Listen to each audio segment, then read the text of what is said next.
Hey everybody, this is Heidi Freitagler Kirkcaldy from Fastpitch Online Showcase, and I'm joined tonight by Rainey Gaffin, former All-American at the University of Tennessee, and also played for the Corona Angels and comes out of Colorado originally. So welcome, Rainey, and love to start out by getting you to tell everybody a little bit about yourself. So maybe talk about your family background and kind of what started you in this process of kind of moving to the big time stage. So, like you said, I'm originally from Colorado. Only child raised by a single mother, who was a teacher. So, pretty tight salary. At that point in time, I was doing travel basketball, travel track, and travel softball. And travel softball is definitely not a cheap sport. So, all three together, definitely think I gave my mom some gray hairs. But I, I had a I had gone to a Washington camp. I believe it was the summer of my eighth grade year. And it was like an elite camp, so it was like only like you got invited to it. But got done with camp, Coach Tar sat me down and was like, "Gonna be honest with you, Rainey, you keep playing Colorado, you will go nowhere." She goes, "If you want to go somewhere big, you got to get out of Colorado." She set me up with Marty Tyson, out of the Corona Angels, based out of California. And for I guess for the next 3 years after that, I went out and would stay with families and stayed there and practiced and played with Marty and pissed a lot of people off in Colorado because it was kind of putting stink on Colorado softball. But I knew that to benefit me and for my future, I needed to be playing with the best teams in the best leagues around. Yeah, But that's great. yeah, that's, No, and that I was my definitely upbringing. think obviously as a former college coach, I have a ton of respect for Marty Tyson and his Oh entire yeah. program. He does a great job of developing players. So I think, doing what you did was definitely a good decision for you. Um, Hmm. and it definitely did great things for his organization because I know he got a lot of benefits out of using you as a kind of a multifaceted player. So for people that may not be as familiar with you, can you talk a little bit about, you're a pitcher, outfielder, first baseman, Hmm. kind of a an unknown quantity in this sport. What did Marty do with that made you so attractive as a recruit? So, actually, when I got recruited at University of Tennessee, they only recruited me as an outfielder hitter. And I had actually been okay with that because when I was in the recruiting process, Marty Point Blank told me pitchers don't hit. So you either need to be a pitcher and give up hitting, or you're going to be a hitter and you got to give up pitching. And I said, I don't ever want to give up hitting. I like that too much. So I decided, I at that point in time, I liked pitching, so I was okay with giving it up. But I got into college. I think it was my sophomore year. We kind of had dwindled on pitchers because things had happened, injuries and whatnot. And Roth and Karen were like, "Hey, Rainey, we really need you to start pitching again." So um, started pitching again and kind of ended up filling that role for them. Big thing for me though, when I was little and growing up, my mom did not want me to be a princess, and she thought pitchers were princesses. Nothing against any pitchers, but that's the pitcher she'd been around.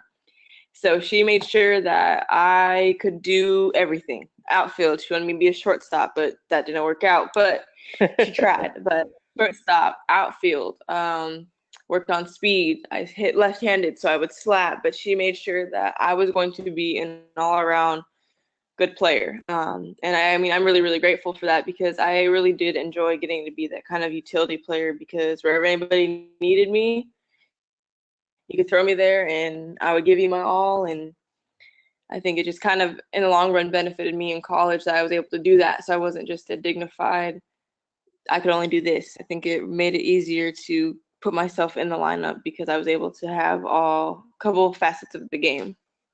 Yeah, that's awesome. No, I Yeah. think that was, a huge part of your value and kind of a, Hmm.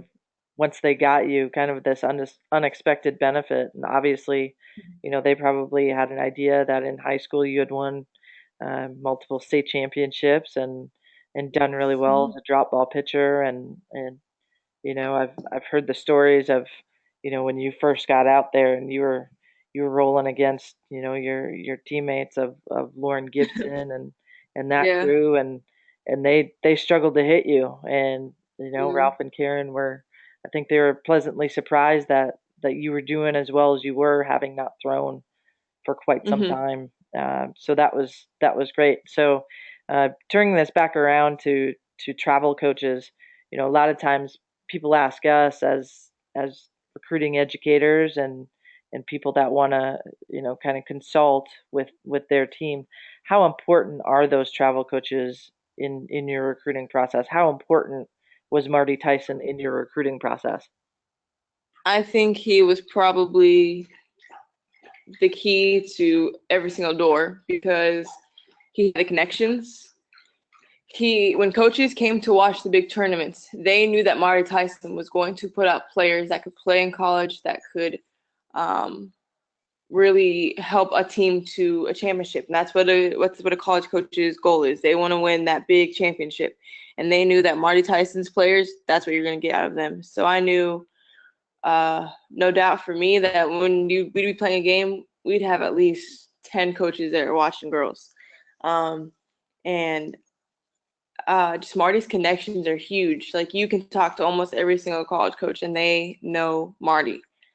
And I just think when you are in the recruiting process, you need that coach because that coach knows who to talk to and who to help to get you out there. If you're kind of with a coach who is new or doesn't understand the whole process as much, it's really hard to get your name out there. And we play in a sport where it's growing field and you have states and 25,000 girls or whatnot at one tournament and you want a coach to come watch you, what why does that coach want to come watch you? What about you, about that program does he know is going to guarantee him a great player? And I think when you have that good college coach and that good travel coach and that connection, you are 5 steps ahead of the girl next to you who doesn't have that.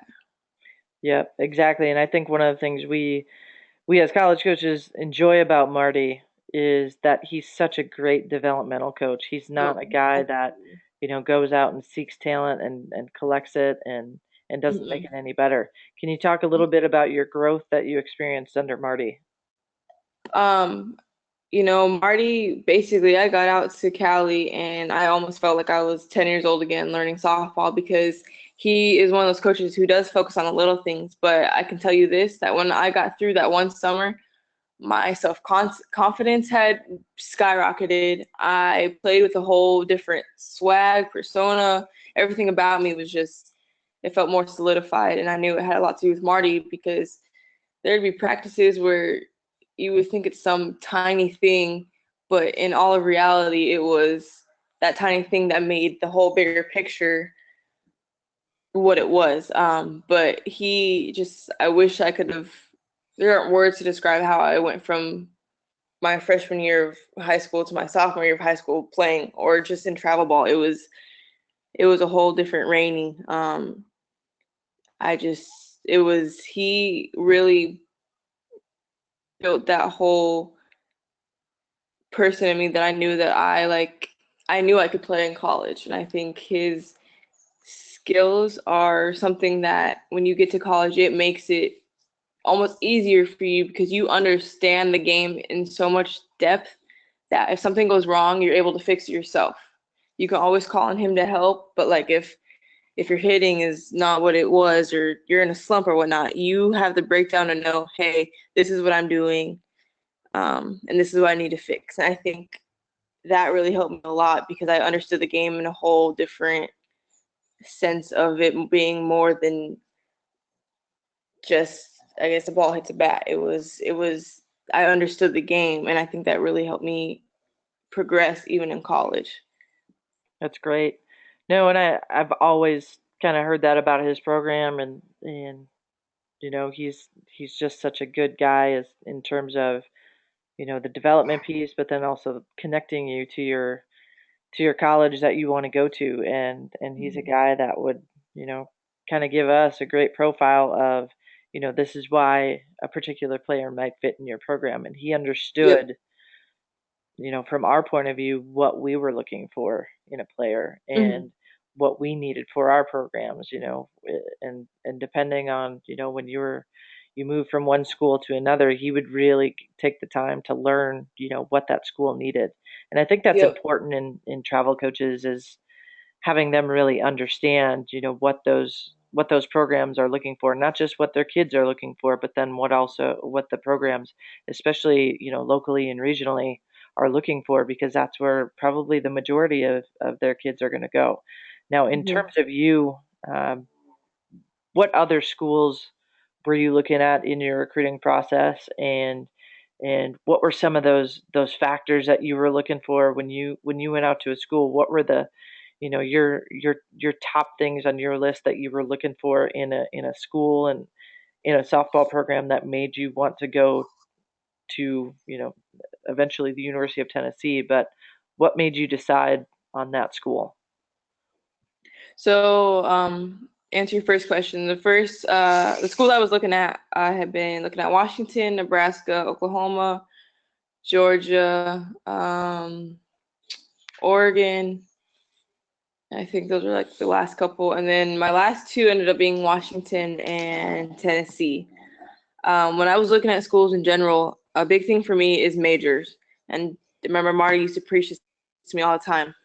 Go to a school that has your major. Don't get to a school that you want to go to that doesn't have your major, because it's really hard. You don't want to get stuck in something you don't want to do.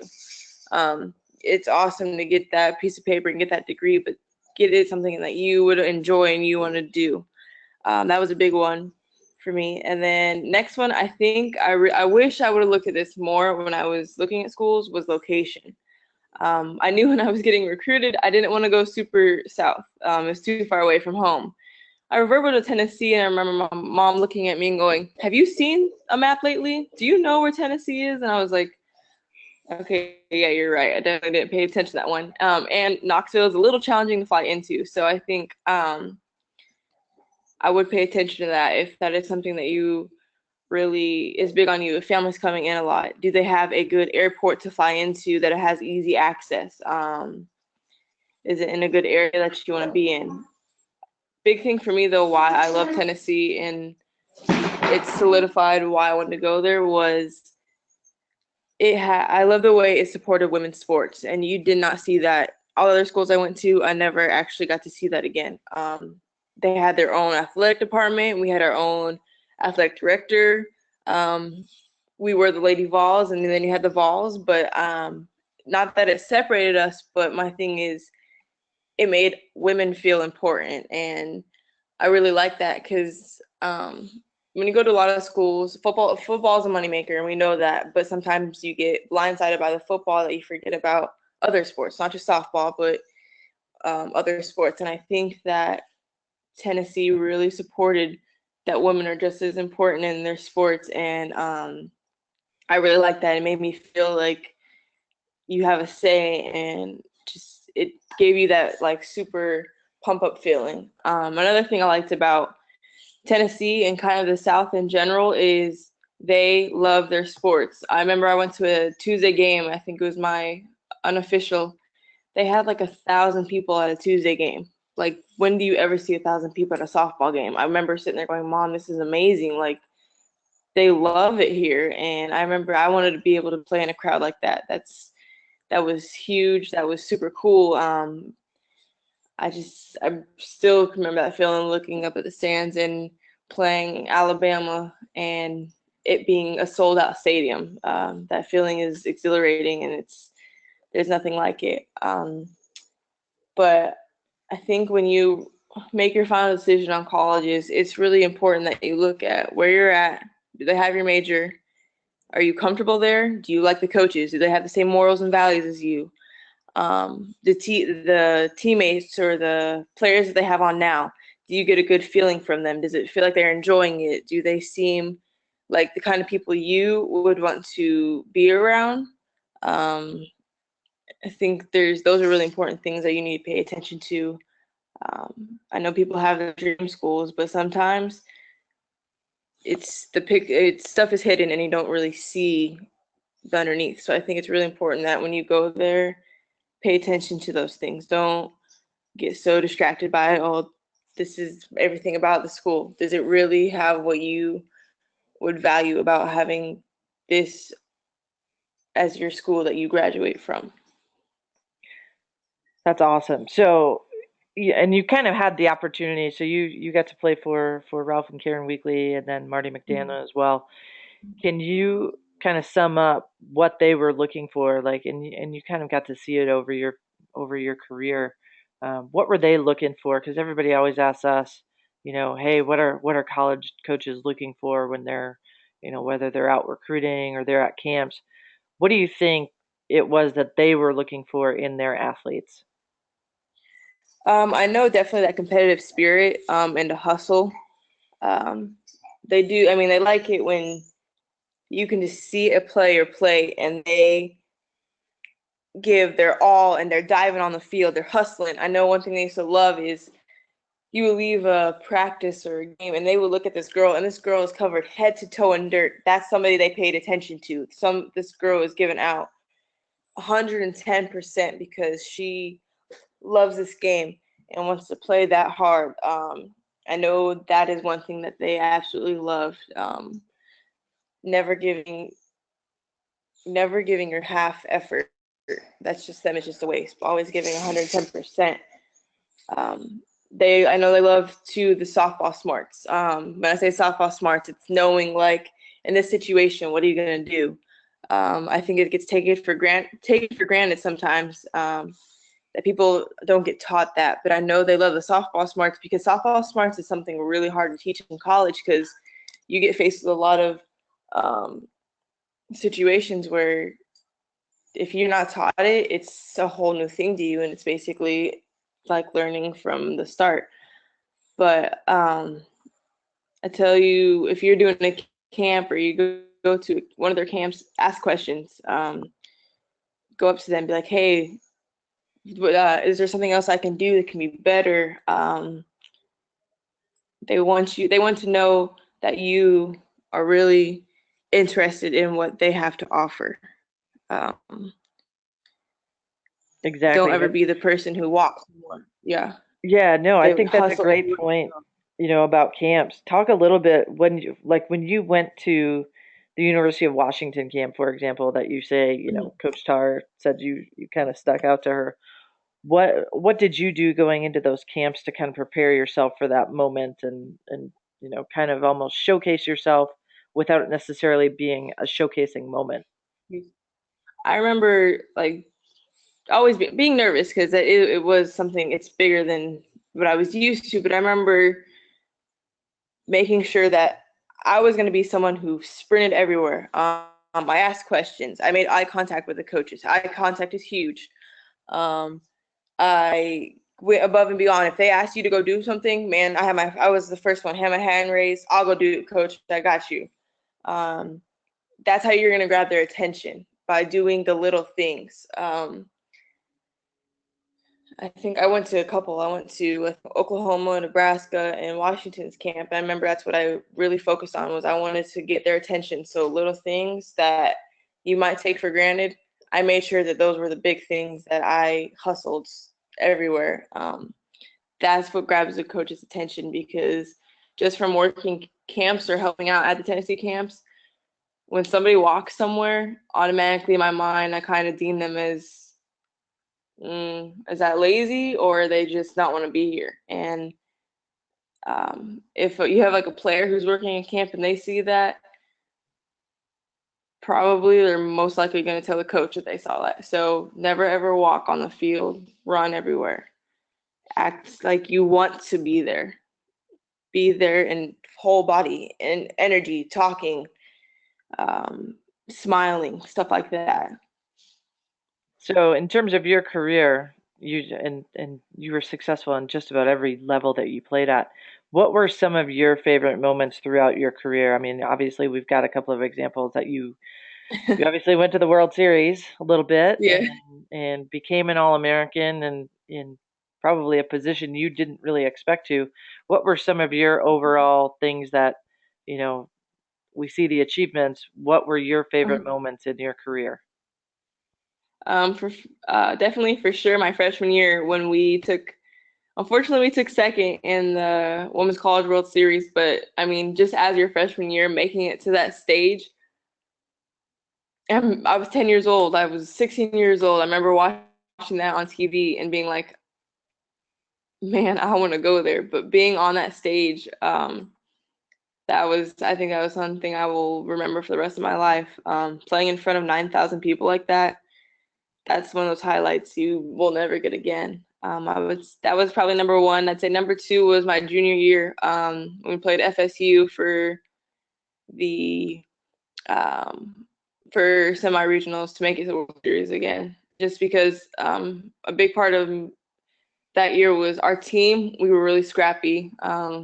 At that point in time, we had no All-Americans. We were this team that literally just looked like we got thrown together, and um, it had been a rough year for us. Just a lot of things had happened, but I think that was the greatest feeling because nobody thought we were going to do anything. Everybody thought we were going to be regional, not even make it to regionals, and we ended up making it to the World Series. And I think that was one of the greatest feelings was knowing that me and my fellow pitchers and my teammates and our leaders were able to lead this no-name team to the Women's College World Series. I'd say those out of the top two, those are definitely the best ones. That's great. So we at Fastpitch Online Showcase, we definitely, we kind of we lean on you guys that have had the experience of going through this process. Do you have now that you kind of look back now that you're through your collegiate career and you've gone through the whole process? Is there any advice that you would have that you can think of for the athletes that are going through it now and maybe their parents because my guess is we've probably got a couple athletes listening but we've probably also got some parents that are listening as well. Is there any advice that you might have for them?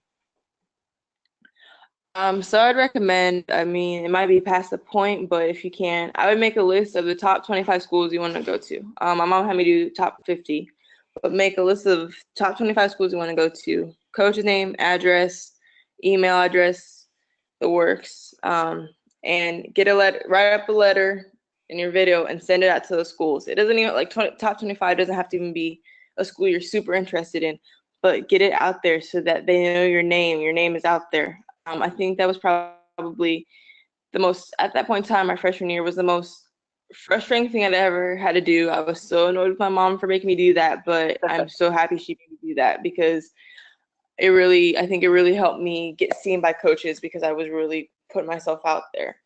Another thing I would do is every Thursday night, every Friday night, call a college coach. Go write a list of those schools.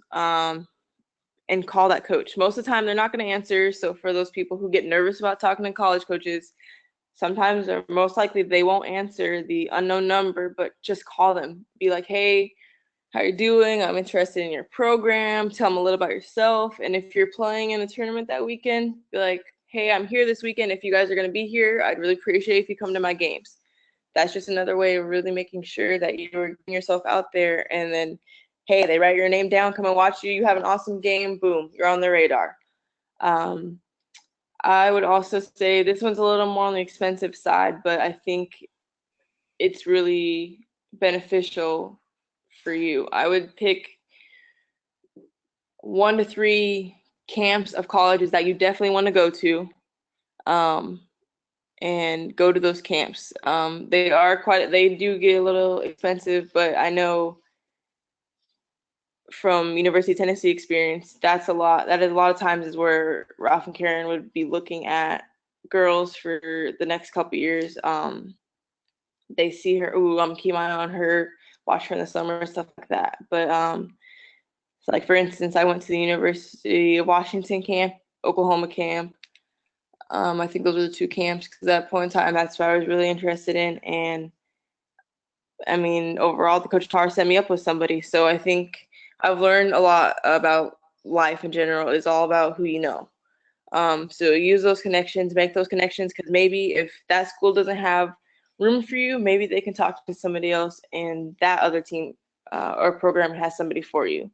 So I think a really big thing right now is about getting your name out there, be seen, be heard, um, be play a really busy sport that's really hard to make it to tournaments all around. So big thing now is make the connections and go out of your way to make that connection.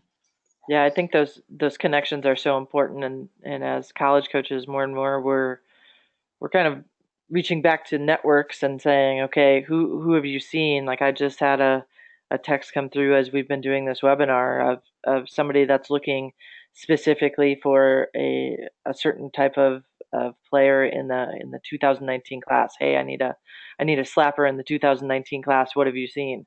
And if you haven't gotten out there to be seen and you haven't gone to camps and you haven't played in bigger showcases, it's tough to for those network people to have that knowledge. So I think that's great advice coming from you. Mhm. So we're heading into the Q&A portion. Hopefully everybody that's still hanging around, feel free to type us some questions as we're going through. I've got a few questions here that were sent to us beforehand, and we'll get through those, and then hopefully you guys will have some other questions for Rainey to answer. This first one, it's did you proactively target the schools you were interested in based on curriculum, location, quality of softball program, etc., or did you wait to see which schools were interested in you? And or was it a combination of both approaches? I guess it's kind of a combination of both. Like I said, my freshman year, my mom had me sit down and I had to write out 50 schools I wanted to go to. Didn't even matter if I really actually in the end wanted to go there, but she made me do it and sent out my letter, sent out my video to them. From there, then it kind of um, progressed to, did they have my major now? Okay, if it didn't have my major, knock that school off. Was it a place I wanted to live? Yes, no, no, knock it off. Was there a softball program? To be honest, when I was getting studying colleges, I really don't remember being super into um, how good the softball program was because I know a big thing for me is I really wanted to get school paid for. I knew my end goal was if I can get school paid for, that is a lot of money my mom does not have to fork out, and I don't have to do with student loans. So give or take, I know people want to play at big universities, and I say go for it. But if for me, my goal was to get school paid for, so I knew that softball programs, if it was there and they were really good, that's a plus. If not, let's go see how it is, and we can go from there. That's great. And a part of, what we talk about at Fastpitch Online Showcase, we talk about kind of our educational process, and part of it is, going through, like you're saying, and making that pro con list. And it sounds like your mom almost took our class because it we kind of talk about let's make that list of what our priorities are, and Mhm. make sure that not only you know what those priorities are, but oftentimes the parent, they're kind of secondary to the process sometimes, and you kind of encourage them to, hey, let's really have this conversation about what's important to me, because when that Mhm. conversation happens, oftentimes it will you know kind of ease the burden of what's happening, in this whole decision process. Because especially with you, if you really if you looked at that first list of 50, I bet you would kind of laugh now, going, yeah, some of those really didn't fit what I was trying to do. I So definitely look, because I remember looking at these schools going, Mom, I'm never gonna go there. She goes, it doesn't matter. It doesn't matter. We're just write it down. I'm like, okay, lady, sure. You know what's best. You're right. Mother knows best. Yes, ma'am. Yes, ma'am. absolutely. So another question. You hear of some schools withdrawing their verbal offers to players because they find what they think is a better fit in another girl for a particular position. Did you run into this? And regardless of that, how does a recruit best prepare for this potential possibility? So I never really had a verbal taken away. I guess the closest thing I had to it was when I was looking at Washington. They were only going to offer me 80, and that was if this other pitcher didn't verbal first. And I remember thinking, there's always another door. If that door closes, there's another door that opens. So I knew that maybe it was kind of a sign that this might not be the best fit for me. I didn't want to be somebody's second option. I want to be somebody's first. So I would say if you get a verbal taken away, maybe it's the sign that there's another opportunity coming your way. Don't ever let that be something that deters you from making a decision. I would say use that to fuel your fire. Be like, you know what? All right, I'll prove it that you missed out on somebody who's really, really good, and some other school's gonna get me, and you'll wish you would have. But I think it's really unfortunate that a school will do that. But I think that opportunity gets shut down, there's always somewhere else that you will be welcomed. Yep. And then to kind of add to that, we just got a question. What advice would you give a player that's a 2017? So basically, she's a senior this year and set to attend a Division One school, and the head coach suddenly left. Do you have any advice for a player like that?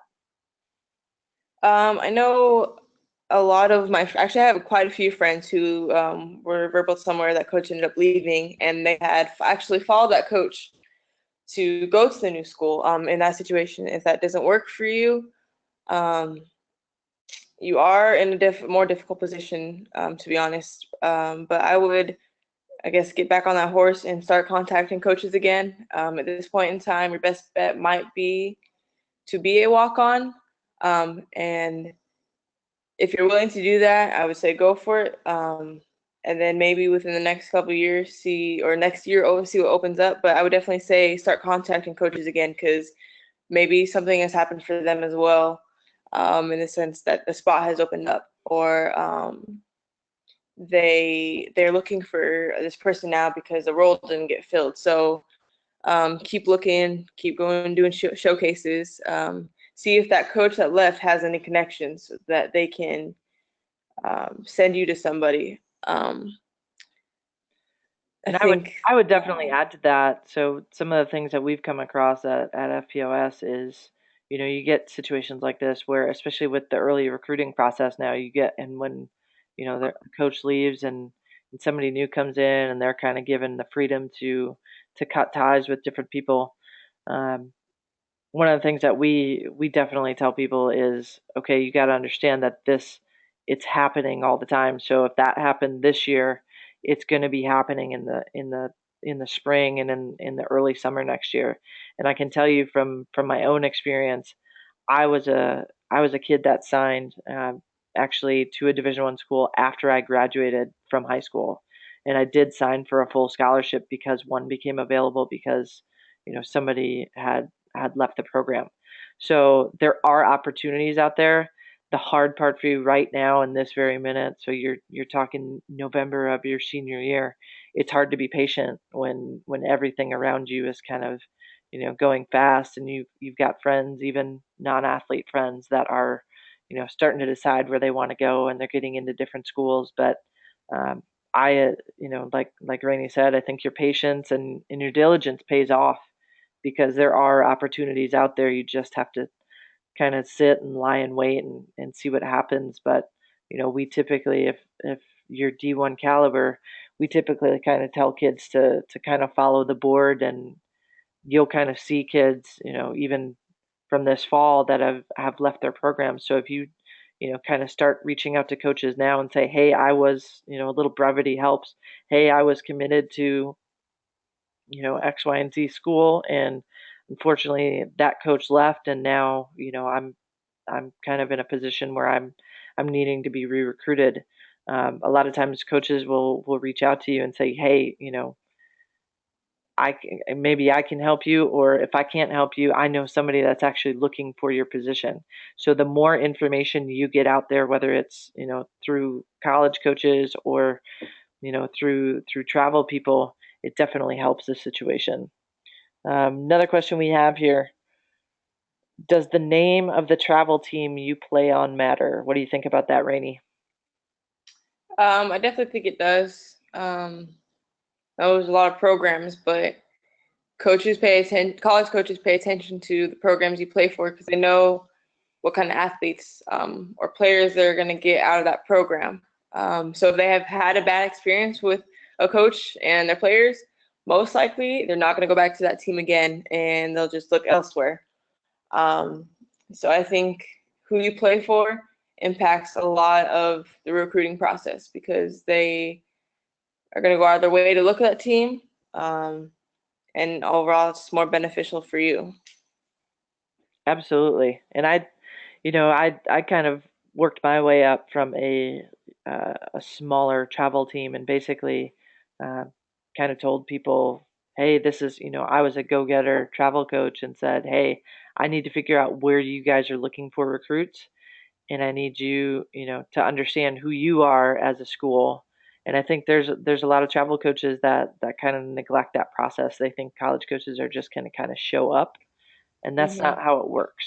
Uh, I think you can definitely grow your program by reaching out to colleges and by, even as a travel coach, going and introducing yourself to those coaches and going to their camps and saying, you know what, I want to learn what you know so that I understand your program so that maybe in the future we can fit needs and things like that. And that's, one of the things that your coach Marty Tyson always did was he'd always reach out and try and figure out what it was that we were looking for and what kind of coaches we were, just to kind of, figure out, okay, this here's a potential kid that might fit your program that, maybe wasn't even thinking about coming to your school.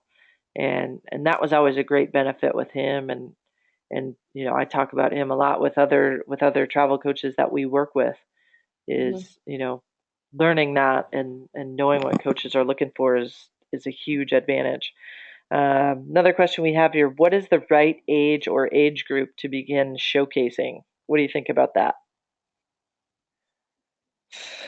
Unfortunately, I hate this, but this recruiting earlier drives me crazy. But at this point in time, I can almost say it's never too early because I know coaches who are looking at 2020s, and that's just crazy for me to wrap my head around. But um, I'm not going to deem what's necessary. I don't think a kid should, I guess, be 10 and under to me would be the limit of looking at kids. But I'm not gonna put, I guess, a timeline on that because coaches have their own setup of what years they're looking for, and um, kids get signed earlier and earlier.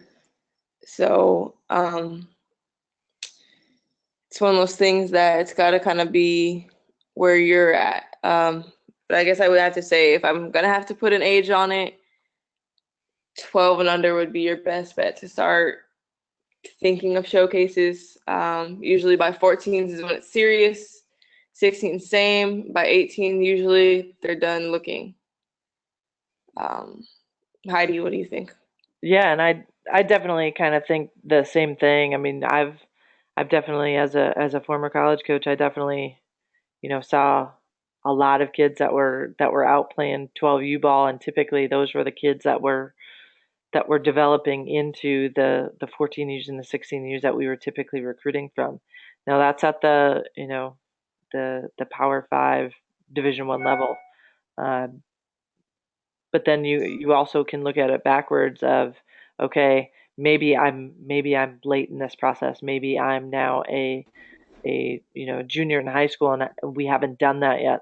There's still plenty of people that are going to be looking. Obviously, it's going to be a much smaller uh, segment of things, but there are still definitely schools out there. So do not hit the panic button if that's the case. It just means you have to kind of do a little bit more homework in as far as how you're going to spend your time and your money. Because if there's programs that have already completed your particular class, it's not to say completely, shove them out of the way, but you may want to refocus your efforts into schools that are uh, still having some things available. So, That's a really good point. Yeah, that's a really good point. in any event, looks like our time is about up here. So, I thank you all for attending with us, and hope to see you guys on the road soon. Thanks so much.